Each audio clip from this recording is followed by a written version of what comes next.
Today I'm creating this romantic looking vintage style cards using Sheetload of Cards, which is a monthly sketch provided by You Can Call Me Crafty L. This is a collaboration hub between Sheetload of Cards and Kendra's Card Challenges, because the Sheetload of Cards for January is a sketch of Kendra's Card Challenge number 12. I'm really excited to try it out. My name is Julia and I'm an enthusiastic paper crafter and card maker from Austria. Welcome to my channel, Julie's Kreativschatzkiste. For details how to download the monthly printable from Sheetload of Cards and You Can Call Me Crafty L, please use the link in my description box to her YouTube channel, which gives you all the details. With this Sheetload of Cards, you can make 9 cards out of patterned paper, and it also includes a detailed cutting guide as well as all the measurements you need. In January, there's a collaboration between Kendra's Card Challenge and Sheetload of Cards, because Kendra is using 3 sketches of You Can Call Me Crafty L for her Kendra's Card Challenge number 13, which is the current one. And on the other hand, Alicia from You Can Call Me Crafty L is using a past sketch of Kendra's Card Challenge, in this case number 12. And as I said, this is a collaboration hub, so the design team of Kendra's Card Challenge is trying out the Sheetload of Cards and the other way around. The Sheetload of Cards design team is creating sketches from Kendra's Card Challenge. There's a full playlist in my description box, and I really hope you're going to check out all the videos in this hub. It's going to be a lot of fun, and you also have the chance to win a prize if you fill out the form, which is linked in my description box. Alright, back to my cards. For my Sheetload I need 3 sheets of 12 by 12 inch patterned paper. You saw me choosing these 3 sheets from Stamperia. Additionally, I need a colored cardstock for the matting layer and 9 blank cards in the format 4 1/4 by 5 1/2 inch. I start out by cutting down the patterned paper according to the cutting guide given in the Sheetload of Cards of January. It's really easy, and it's the same cutting instructions for all 3 sheets of patterned paper. There will be some leftover papers which you can easily use for the inside of your cards.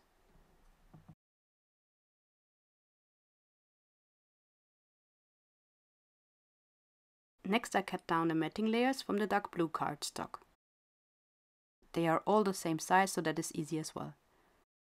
I have to mention that I amended the sketch a little bit, because in the original sketch there is a small vertical paper strip out of this colored paper as well. But in my version of the card, this is not made out of colored paper, but I take a piece of lace instead. When I'm done cutting out all my papers, I want to emphasize the vintage look, so I chose 3 colors of inks which closely match my patterned paper. In this case it's Antique Linen, Uncharted Mariner and Vintage Photo from Tim Holtz, and I color the edges of all my paper pieces in the corresponding color. Now it's time to glue our basic cards together, at least for the first part. I also alter the sketch a little bit here, because I will leave more of the matting layer visible than in the original sketch between these smaller paper pieces. While you watch me gluing, maybe this is a good moment to give you some more details on Kendra's Card Challenge. Kendra provides you each quarter with a new challenge where you can make 15 cards out of 6 sheets of 6 by 6 inch patterned paper. You can win prizes if you enter the challenge, and you enter the challenge by posting a photo of your 15 cards to the Kendra's Card Challenges Facebook group. All the relevant links are in my description box.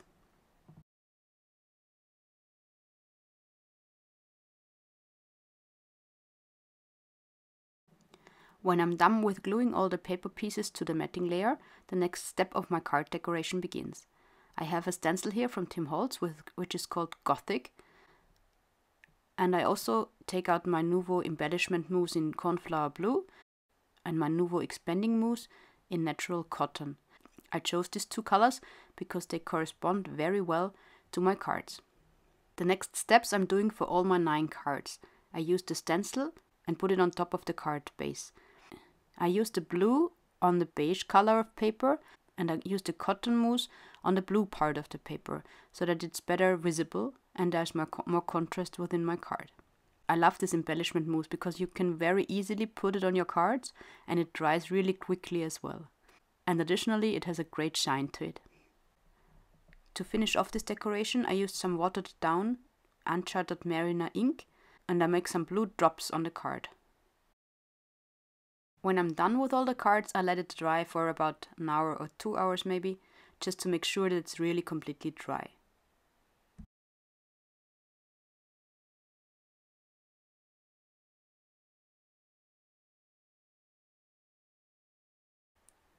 Now it's time to glue these matting layers with the decoration to the next level of patterned paper which we have cut out previously, just according to the sketch.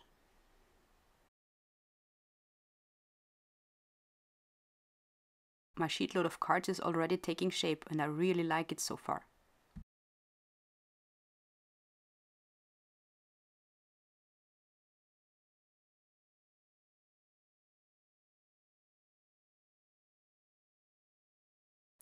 It's now time to add the lace to my card. As I said, I used this lace instead of the vertical piece of paper on the original sketch. I use my tape runner to hold the lace in place on the back of the paper, and then I glue the paper down with liquid glue to my card base.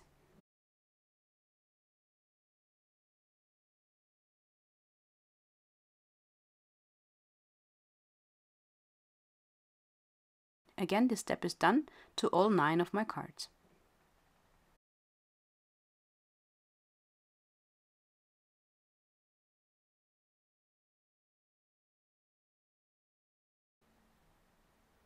Now it's time to construct the focal points of my cards.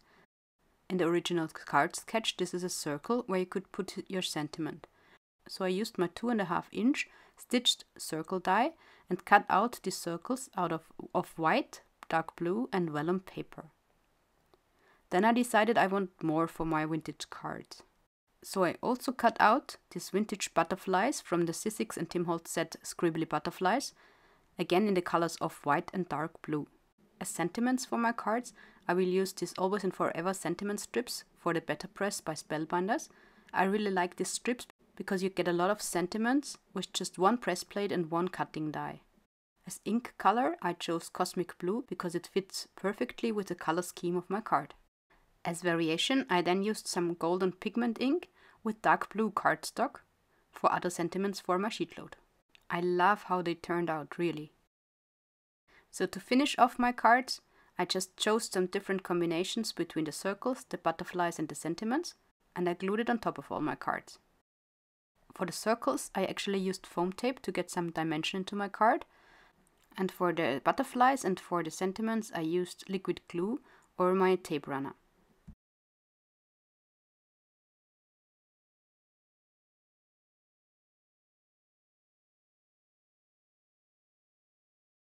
Adhering the circles to my card with foam tape was actually easy because they are opaque. It was more difficult for the vellum circles because there I had to take care that no one can see the adhesive. So I glued down the butterflies and the sentiment with liquid glue or my tape runner, and then I tried to hide the foam tape behind the sentiment. So I just cut small stripes of foam tape, but they were actually enough to adhere the circles to the card.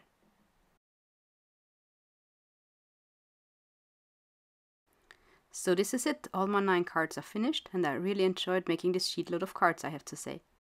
I can really encourage you to try the sheetload of cards as well as Kendra's card challenge.